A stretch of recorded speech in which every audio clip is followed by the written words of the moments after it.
Bienvenidos a Voces del Español.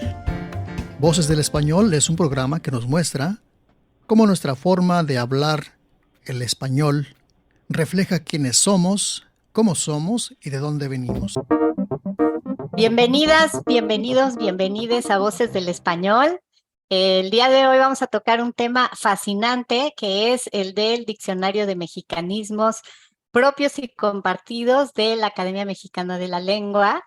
Y además el invitado de súper lujo, uno de los investigadores que trabajó en la elaboración de este diccionario, pero que además es un gran personaje en nuestra Universidad Nacional Autónoma de México. Se trata de Fernando Nava. Él es profesor e investigador en el Instituto de Investigaciones Antropológicas de la UNAM. Y pues aparte de antropólogo, también es lingüista y también es etnomusicólogo. Entonces, muy bienvenido a este programa, Fernando. Es un privilegio tenerte aquí. Muchísimas gracias, Erika. Un saludo a todos nuestros colegas de la UNAM y a la gente que nos favorece con dispensarnos su atención. Y bueno, desde tu postura como lingüista y como etnomusicólogo, a lo mejor nos quieres regalar un saludo en otra lengua que no sea el español. Quema, Namechtlapaloga no chime, ni pacto, ni camanalo moguan, y guan Namechiglis setlamantli tohuasca. Pues te saludé, Erika, y me pongo a la disposición del público también para pues esta oportunidad de platicarles algo. Muchísimas gracias. ¿Nos puedes decir en qué lengua nos saludaste? Sí, en náhuatl. Muy bien. Bueno, pues aunque el día de hoy nos vamos a centrar en el tema del diccionario de mexicanismos, creo que el apropiarnos de una lengua o de tratar de trabajar una lengua como factor de identidad nos lleva a todo lo que es propio de nuestra nación, que es no solamente el español, sino también las lenguas originarias de nuestro país. Así que muchísimas gracias por también abrirnos a este mundo de las muchas lenguas que hablamos en México. Bueno, y aquí también en los Estados Unidos, porque se habla muchísimo español y muchas lenguas indígenas de México y de otras partes del mundo. Entonces, viene muy al caso. Y bueno, quisiera iniciar la conversación, Fernando, si nos lo permites. Creo que para nuestro público puede ser interesante entender cómo es que se correlacionan estas tres grandes áreas en las que tú te mueves, que son la antropología, la lingüística y la música, que para algunas personas pueden pensar, pues están muy separadas y de hecho en la universidad están en diferentes institutos, en diferentes facultades, pero que tú pues logras trabajar de esta forma multidisciplinaria. Sí, Erika, pues mira, desde luego que podemos pensar en principio en la separación de estos campos, la antropología pues en sus cuatro grandes áreas: arqueología, antropología social, antropología física y lingüística, cada una pues con sus objetivos, sus teorías, sus metodologías, y ahí está la lingüística, pues, ¿verdad? Y esta lingüística bien puede, pues, desagregarse en distintas modalidades de estudio, distintas tendencias. Podemos hablar de la lingüística estructural, que sería así como las matemáticas de la lingüística formal, donde, pues, es un trabajo hacia los sistemas de las lenguas, la comprensión de muchas abstracciones, ¿verdad? Pero hay otros componentes de la lingüística dentro de las ciencias del lenguaje, la sociolingüística, todos los problemas que surgen del contacto. Digo problemas porque la mayoría de las veces, como es el caso de México, este contacto que ya tiene muchos años, lejos de suavizar las relaciones, pues las pone en mayor desventaja para uno de los sectores, pues los hablantes de las lenguas indígenas, ¿no? Se habla entonces desde el punto de vista sociolingüístico del desplazamiento de las lenguas, muchos fenómenos que ya no son explicados por el juego de consonantes, el juego de vocales, pues eso está por un lado, ¿verdad? La sintaxis, eso está por un lado. Es como el ADN, ¿verdad? De nuestros lenguajes, de las lenguas humanas. Pero ese ADN, así como los cuerpos, pues tienen otros, se mueven en otras dimensiones, andan en otras cosas, y efectivamente en el ámbito social está pues toda esta arena de tensión. Llámese de lugares como México, los mismos Estados Unidos de América, que tienen allí pues tira y daca, ¿verdad? De los nativos, ¿verdad? Los nativos americanos, etcétera, etcétera, ¿no? Los inmigrantes, todo un debate en el ámbito social. Entonces, vamos dibujando algunos campos, ¿no? Sí, y Y eso me bueno, recuerda también, también, perdón, ya que hablas de tensiones, una declaración que a mí me llamó mucho la atención de Concepción Company, que decía que ella, después de tantos años de trabajar en estos temas del español y del español mexicano en particular, tiene la impresión de que el español se sigue sintiendo en nuestro país como una lengua impuesta.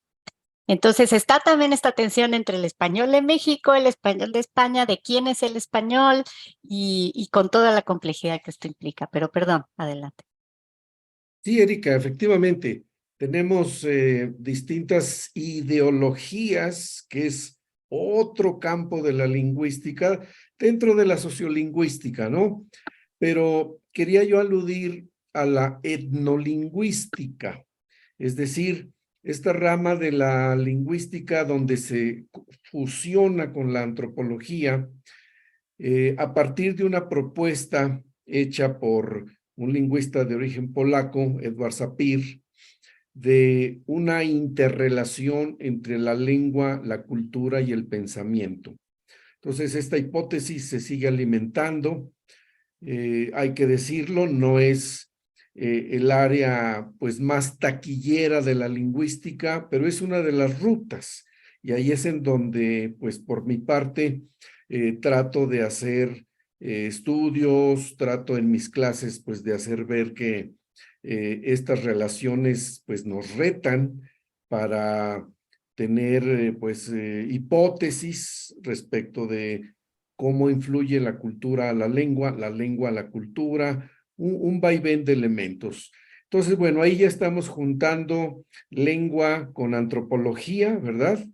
Y por otro lado, la música, ciertamente, pues también hay una dimensión, vamos a llamarle, muy de la genética, de las escalas, de los intervalos, de las tonalidades, de los modos, eh, la construcción de las frases, la repetición de motivos, la variación, un conjunto de elementos que tú bien conoces, Erika, como intérprete que eres de música en teclados, etcétera, y que tiene, por supuesto, en lo que históricamente conocemos como la musicología, pues todo un campo de análisis, pero vienen otros componentes, otras orientaciones, otras ópticas, ¿no?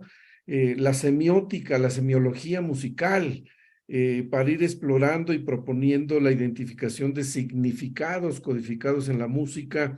Y aquí hay pues también hipótesis y bueno, pues viene el componente etnomusicológico que por un tiempo pues sí, nace de la llamada musicología comparada, cómo empiezan pues a ponerse en diálogo las estructuras, las estéticas de distintas regiones del mundo, Europa frente a Asia, frente a África, frente a América, y esto, bueno, pues deviene en la ahora llamada etnomusicología, que también hay un debate ahí muy interesante, porque bueno, pues étnicos somos todos en algún sentido, a final de cuentas obedecemos a Todos una matriz pertenecemos a una cultural. etnia. Ujú. Exactamente, a un patrón, a un esquema que se desarrolla en cierta parte del mundo con preferencia de ciertos aspectos hacia lo estético, hacia lo...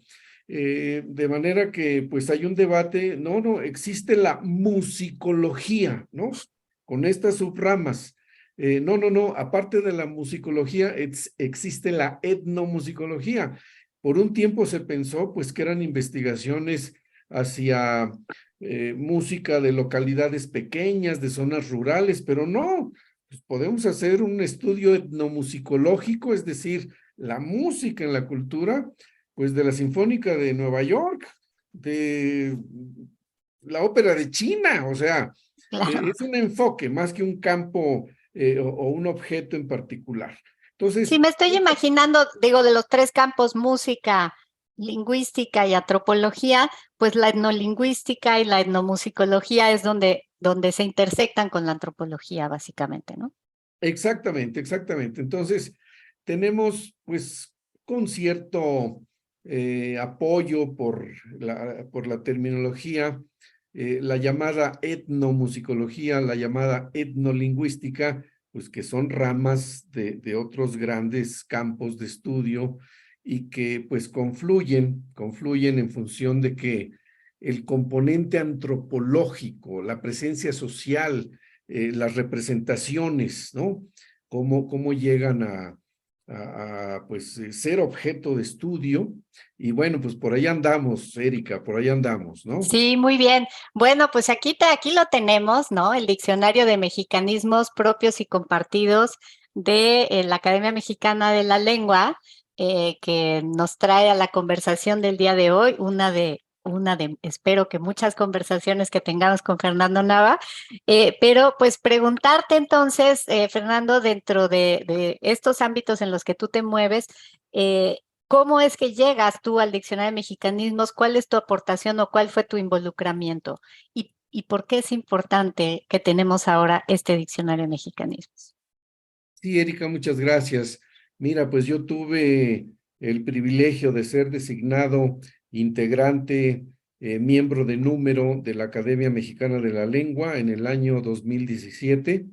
De acuerdo con los procedimientos de la Academia, di mi discurso de ingreso en el año 2018 y me integré al equipo, a la comisión de lexicografía que ya tenía en desarrollo este diccionario.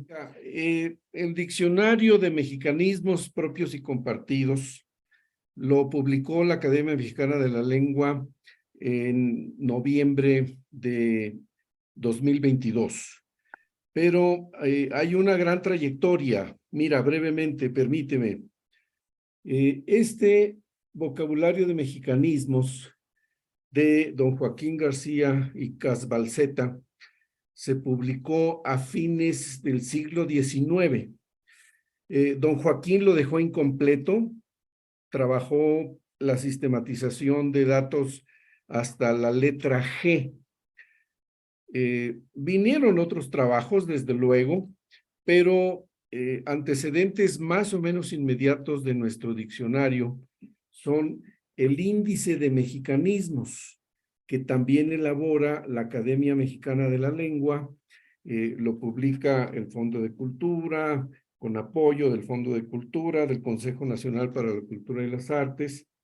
Y esto, fíjate, índice de mexicanismos registrados en 138 listas publicadas desde 1761, preparado por la Academia Mexicana de la Lengua. Y es fascinante, este documento de 1761 son unas instrucciones para mineros españoles. Entonces les dicen, hay un apéndice donde me imagino el contexto, ¿verdad? Oigan, vienen a México ustedes como mineros, tal. ¿Saben qué? Aquí en México, en el contexto de la minería, se usan estas palabras para que entiendan a qué se refieren los mineros, los ingenieros mexicanos. Fíjate, o Qué sea, maravilla. ya es una cuestión en un campo como el de la minería. Tan Lo mismo importante. la ganadería, la agricultura, la propia arquitectura, en fin. Entonces, ahí tenemos, por ejemplo, Malacate. Me imagino un español, ¿verdad?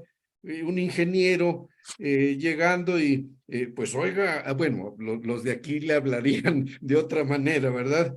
Es que se nos descompuso el maleacate, ingeniero. Pues el ingeniero, ¿y qué es el maleacate? ¿De qué me habla? Pues, son piezas de los taladros, etcétera, etcétera. Entonces, ese es el primero, y otras 138 listas conforman este índice. Este índice fue, por su parte, uno de los insumos para este diccionario de mexicanismos, ¿verdad?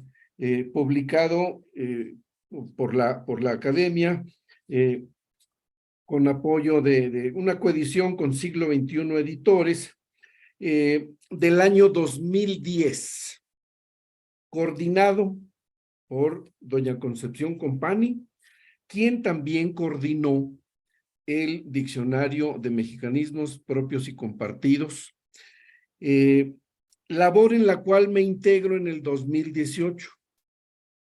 Y hay que decirlo, uno de los intentos, uno de los esfuerzos, Erika, amigos, de esta última obra, que no es una segunda edición de esta, es un trabajo distinto, es poner en el mismo nivel las palabras, las expresiones, los giros de las distintas clases sociales que existen en nuestro país.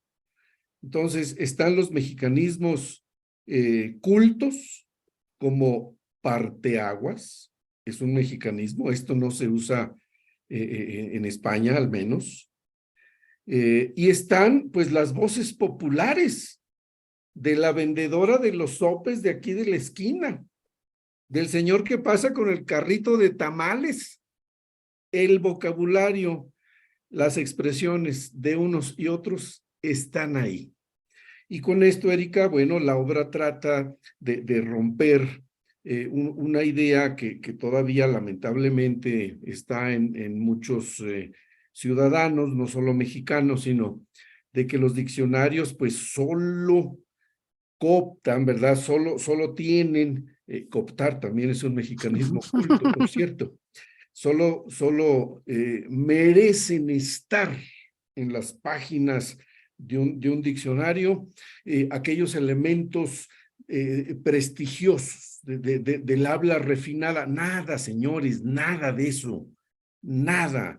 Es que, ¿qué Hoy pasa con están. la parte utilitaria, no? O sea, acabas de hacer referencia a un documento que le va a servir a mineros que van a venir de España acá y que se quieren comunicar con la gente. No se trata de ponerse cultos ni vamos a hacer literatura, o sea, es un tema de comunicación. Pues dígame qué palabras usan, no importa, como bien dices, no nos vamos a poner a decidir en qué registro, que no, se puede consignar en un diccionario si el registro en un momento dado, si es un cultismo, si no lo es, pero la verdad es que la utilidad de un diccionario es ayudar o procurar la comunicación, ¿no? Exactamente, exactamente. Y entonces esa comunicación la necesitamos, la tenemos en todas direcciones, en todos sentidos, con todas las intenciones, ¿verdad? Porque están desde luego elementos del habla formal, pues como del habla infantil, del habla informal, ¿no? Esa es una característica que hay que destacar, Sí, Erika. qué bueno que lo mencionas porque quizá una de las impresiones que mucha gente se lleva a ver un título como este, Diccionario de Mexicanismos, lo primero que les venga a la mente es pues las cosas folclóricas, ¿no? Las palabras que todos sabemos que son muy mexicanas o a lo mejor del slang, no sé, se me ocurre como como güey o como metate o petate o qué sé yo, palabras que utilizaba Cantinflas o palabras que sí todos sabemos que son muy mexicanas, apapachar, todas estas, ¿no? Pero hay palabras que ni siquiera sabemos que son mexicanismos, que no nos damos cuenta, sino a veces hasta que viajamos a otro país y las usamos y se nos quedan viendo como, ¿qué quisiste decir, no? Yo no sabía, por ejemplo, y digo, no sé si sea el caso, eh, pero leí por ahí el otro día en una presentación que pararse en lugar de ponerse de pie, era, no sé si un mexicanismo, pero al menos un americanismo, ¿no? Que no es algo que se utiliza en España. Y son cosas que decimos, como dices tú, pues son palabras que tienen que estar en un diccionario con su acepción americana o mexicana, que a lo mejor en un diccionario en España aparecen como palabra, pero con una acepción distinta, ¿no? Como de parar, Exactamente. detenerse, a lo mejor, ¿no? En lugar de ponerse de pie. Entonces, bueno, sí es importante, ¿no? Señalar esto de que no es que vamos a encontrar pura habla folclórica, sino palabras que son de uso de todos los días, ¿no? De Y de todos los todos los días, registros. exactamente, y de todos los sectores, de todos los sectores. Aquí está el vocabulario que se usa en las juntas de los funcionarios, de los empresarios, de la élite económica, de la élite cultural, como, así lo refería hace un momento, el vocabulario, las expresiones de la gente de la calle, de los habitantes del campo, ¿no? Ujú. Desde luego, habrá alguien que diga, ay, no está tal palabra. Aquí en este pueblo la usamos para, desde luego. Es imposible que una obra condense todas las... No es Y eso que posible. está gordito, ¿eh? Eso que está gordito. Entonces, es un esfuerzo, ¿verdad? Porque condense con esta óptica, Erika, con esta óptica. Ahora, una cuestión muy importante. Eh, Así como hay mexicanismos, pues hay españolismos. Y aquí empezamos con ciertos conflictos, porque algunos españoles dirán, no, no, no, no, no, lo que usamos nosotros no necesita adjetivos. Ustedes sí porque están en la periferia, ¿verdad? Nosotros les llevamos la lengua, ustedes la han deformado. Ay, Erika, en esos parámetros, en esos, se arman unas discusiones buenísimas y lo que la lingüística, los lingüistas, antropólogos, no antropólogos, pues tratamos de hacer ver es que las cosas no son así, los tiempos cambiaron, hoy se define el español como una lengua multicéntrica por la autonomía, por la identidad, por los derechos políticos, sociales. Entonces, eso de centro y periferia realmente quedó muy atrás para algunos y para otros, pues sigue siendo una arena de... Pero bien, pues estamos entonces en un trabajo condensando, y ahorita me detengo al tema de propios y compartidos, precisamente. Muy bien. Bueno, yo quería preguntarte también, sobre el componente indígena, si es que lo tiene y en qué medida lo tiene el diccionario.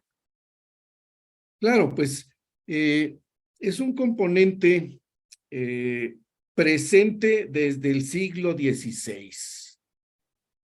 Acuérdense, muchachos, en las propias cartas de Cristóbal Colón aparece la primera palabra de origen de este lado del charco, canoa.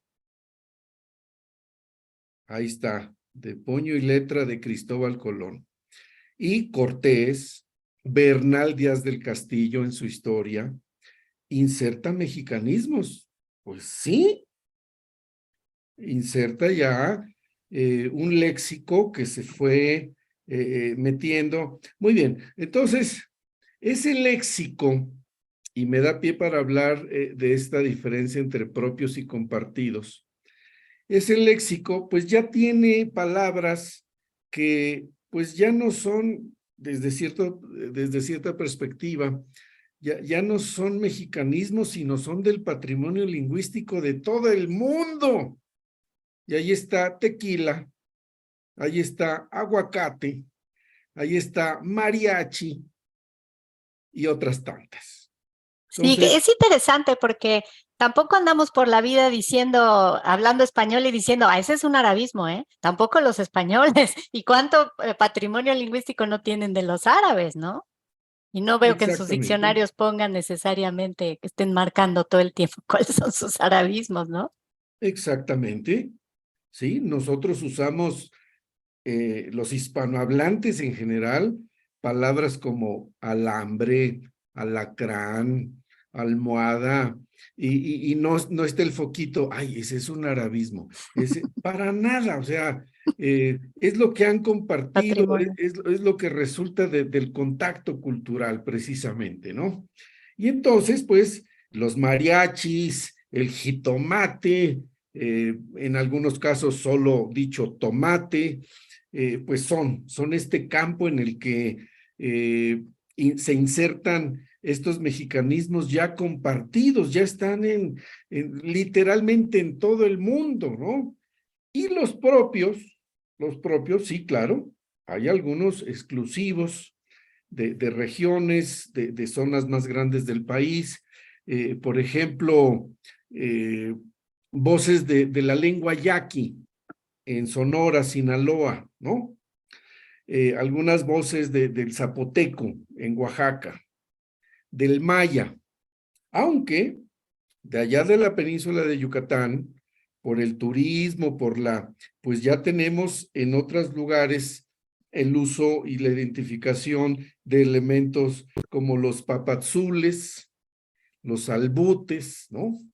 De la gastronomía regional yucateca y algunas palabras, pues, del maya, ¿verdad? Que si bien no están con toda la difusión que han tenido palabras de origen náhuatl, en general, por la propia historia sociopolítica a la que llegó el escenario en el que llegaron los hablantes de español en el siglo XVI, pues son palabras absolutamente válidas y las gentes en su región las... Entonces ¿Y tenemos están aquí? ¿Están en el diccionario? están en el diccionario, por supuesto, están en el diccionario. Y una cosa, sí, me decías, Erika, de los indigenismos. Eh, Ciertamente, ¿verdad? Tenemos, como lo dije, estas palabras de origen maya, como el nombre de estas formaciones geológicas, los cenotes, ¿verdad? Y Mm. bueno, pues viene de la palabra maya que significa pozo. Pues sí, ¿verdad? Ujú. Mm. Eh, y después del náhuatl, doy el dato en general, ¿verdad? De la cual pues se han no solo mantenido mexicanismos, sino se han compartido. Ahí está chocolate, estas que mencionaba, ¿verdad? Guajolote, entre otras. Eh, las dos lenguas que más han aportado en general al español mexicano son el maya y el purépecha. Entonces, pues No sí, el náhuatl. sí, después del náhuatl. Después del náhuatl, esas Después del tres náhuatl, entonces. Ujú. el maya y el purépecha son las lenguas que más palabras han dado al español general. ¿Nos puedes darnos ejemplos del purépecha? Sí, como no, pues guarache, ¿verdad? Charal, el Mm. pececillo, tal parece que es purépecha, aunque hoy en día se usa otra palabra en la zona del lago, cuerep, para el Mm. charal. Ujú. Y la gastronomía ha ido ganando. Entonces, ya no solo en Michoacán, no solo en Morelia, ¿verdad? Se habla de corundas, de uchepos, pues ya van ganando y tú te encuentras aquí en restaurantes de la Ciudad de México, ay, mira, aquí venden corundas, los que no conocen, oiga, que no, pues miren, es un tipo de tamal, etcétera, etcétera. Sí, Entonces, aquí en Chicago es un gozo porque como hay gente de todas partes de la República Mexicana, entonces en una misma tienda o en un mismo restaurante puedes encontrar variedad de cosas que si creciste en el sur o en el centro o en el norte, pues no conoces las otras, pero aquí confluyen y eso es muy, muy bonito y muy rico. Mm. claro, y pues mira, lugares como Chicago por su concentración, Los Ángeles, no se diga, San Antonio, Texas, docenas de ciudades, y claro, no solo mexicanos, pues toda la parte de chinos, allá en California, etcétera, ¿no? Todo un complejo, los daneses acá por supuesto. Sí, sí, Y multiétnico, hablando otra exactamente, vez de la etnia. y cómo va el lenguaje, ¿verdad? Sedimentando cierto vocabulario. Mira, una cosa muy interesante, teóricos de la sociolingüística, pues hacia los años 80, dijeron, la incorporación, fíjate, la incorporación de palabras indígenas en el español ya terminó. Acabó en el siglo XVI, a lo mucho en el XVII. Pues, oh, sorpresa, porque viene otro tipo de actividad. Fíjate, Erika, estos procesos de patrimonialización de la cultura material, de la cultura inmaterial, promovidos por la UNESCO. Entonces, bueno, pues van entrando, por ejemplo, en el caso de Michoacán, se patrimonializó un conjunto de prácticas que se llamó la Ruta de Don Vasco, el paradigma, ¿verdad? El paradigma michoacano de la comida. Y claro, pues allí entra la corunda, los uchepos, tamales de distintas, ya la palabra tamales Formas, nada, sabores y ¿verdad? colores. Pero entonces estos recientes movimientos de patrimonialización, las entidades internacionales que se preocupan porque la conservación de los patrimonios, etcétera, pues bueno, son un escenario contemporáneo de muy pocos años para acá, que bajita la mano, ahora sí que otro mexicanismo, ¿verdad? Siguen aportando, ponen los elementos en cierto escenario que las gentes estamos pues ampliando nuestro vocabulario a partir de estos aspectos que comienzan a figurar en esta perspectiva de defensa del patrimonio cultural, ¿no? Oye, Entonces, Fernando, y esto que acabas de decir de bajita la mano, ¿también hay frases en el diccionario o se limita a palabras? no, pues por supuesto que hay frases, hay locuciones, Pero ¿dónde por supuesto. estaría? ¿En la entrada de mano o en la entrada de bajo? Bueno, pues ahí hay una discusión interesante que se registran por el elemento léxico de mayor relevancia. Pues la mano.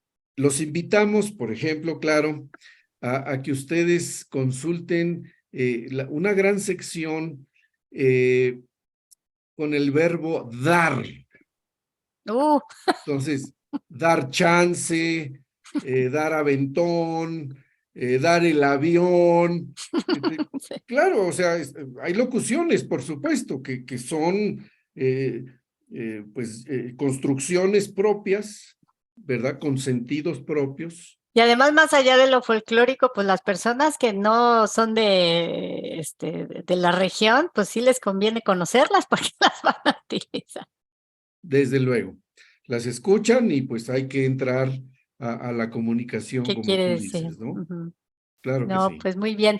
Bueno, Fernando, pues ya estamos acercándonos al final de la entrevista y todavía nos faltan dos componentes que quiero, de los que quiero preguntarte, pero el Tú primero, dime. por supuesto, pues es el que tiene que ver con la música. Creo que tuvieron algún evento, presentación en el Instituto de Antropológicas donde presentaban este diccionario, pero había ahí algún juego con la música. Cuéntanos un poco de eso.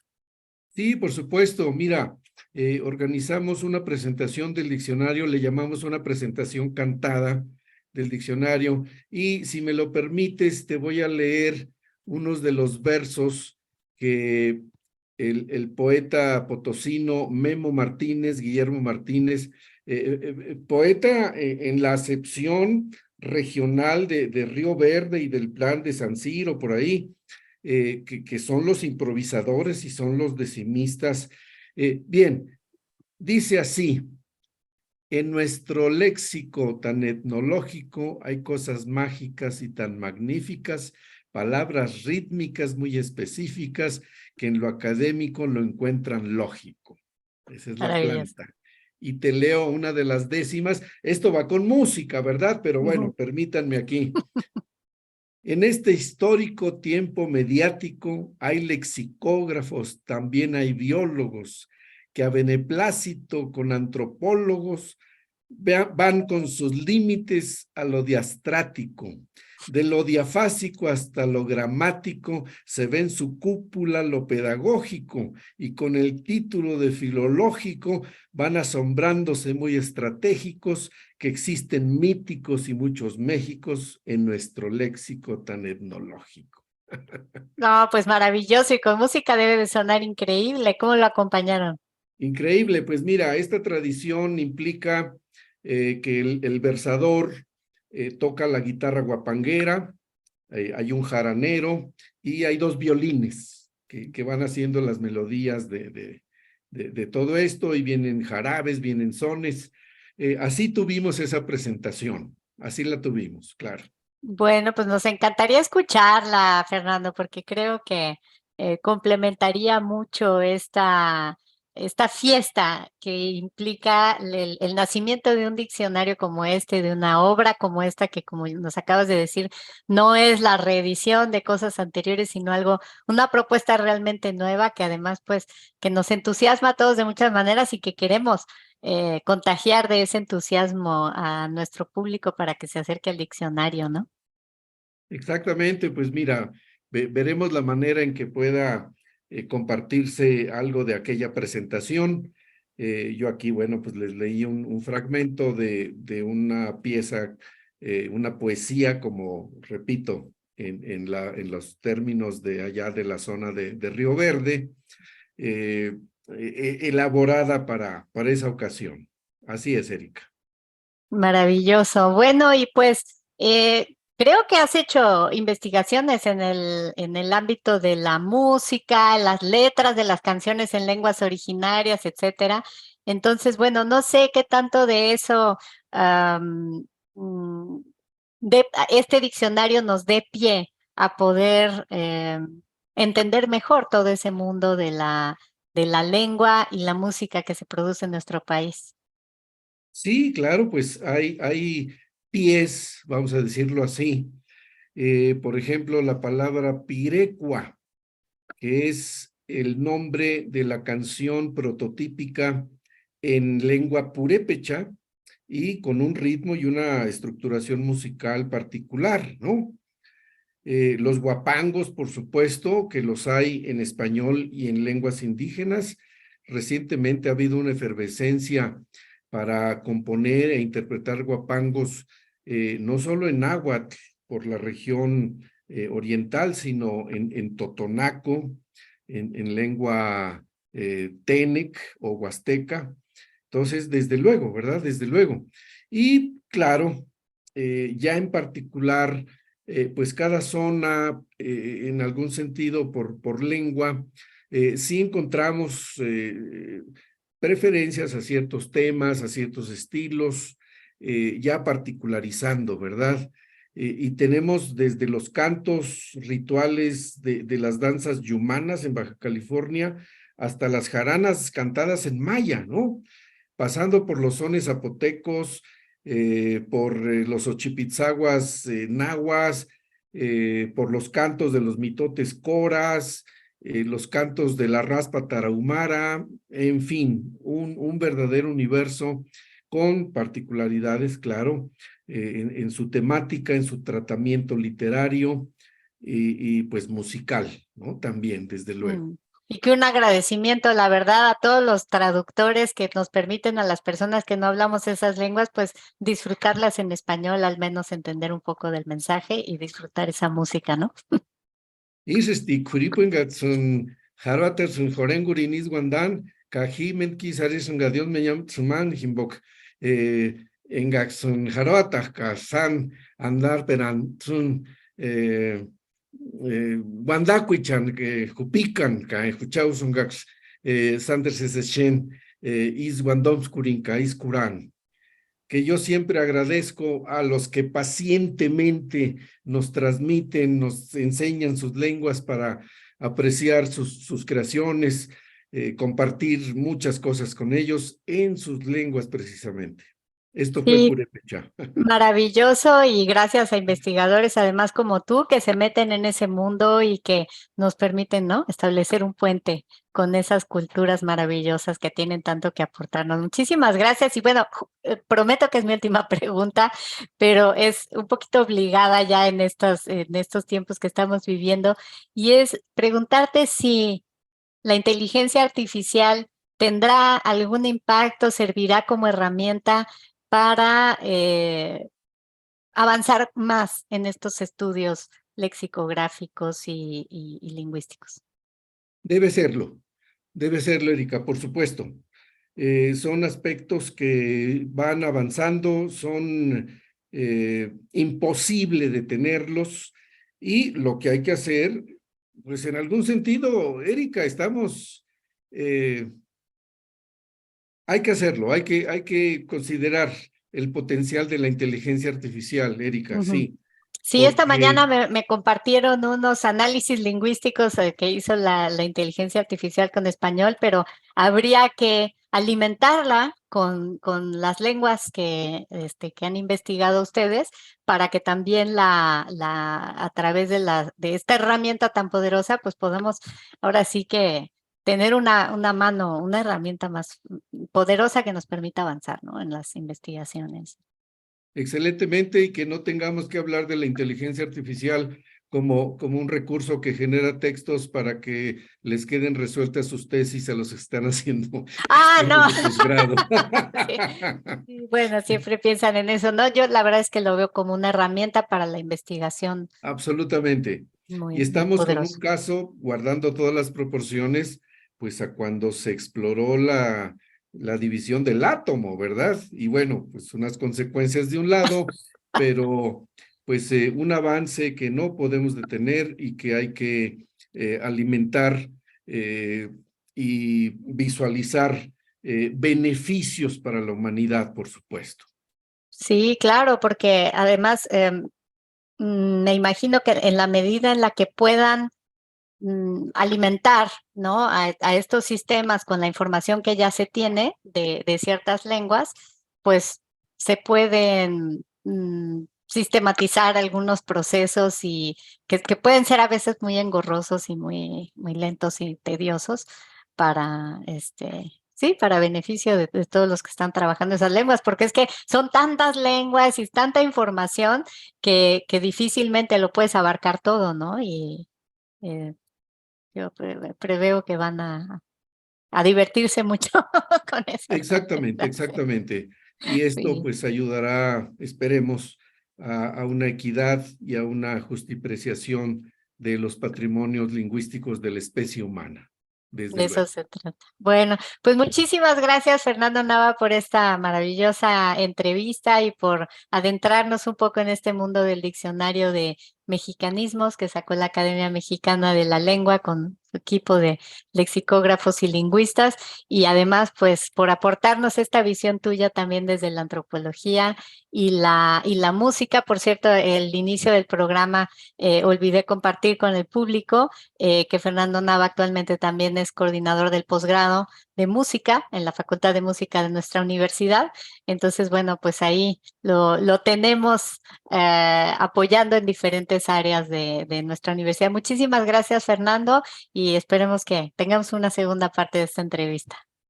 Yushki Sepelatu, muchas gracias a ustedes. Una despedida en zapoteco. Muchas gracias, Fernando. A Hasta ustedes. pronto y a todos los que nos acompañaron, muchas gracias y los espero en el próximo Voces del Español. Yo soy poeta secundario, yo soy poeta secundario. Mucha palabra me sobra. Hablemos pues de la obra que es este gran diccionario.